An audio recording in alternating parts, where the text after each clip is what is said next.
श्री परमात्मने नमः। हरये नमः।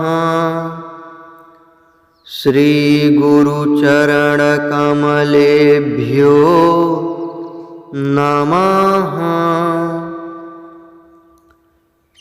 श्रीमद्भगवद गीता अथ द्वितीयोऽध्यायः।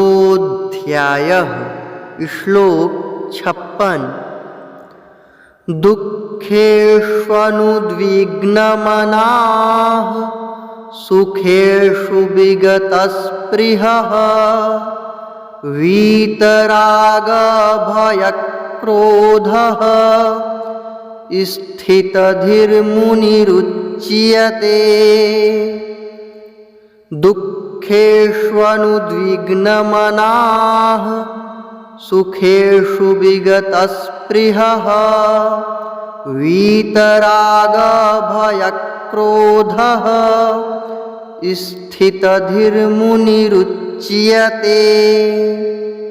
अर्थ: दुखों की प्राप्ति होने पर जिसके मन में उद्वेग नहीं होता, सुखों की प्राप्ति में जो सर्वथा निःस्पृह है, तथा जिसके राग, भय और क्रोध नष्ट हो गए हैं, ऐसा मुनि स्थिर बुद्धि कहा जाता है।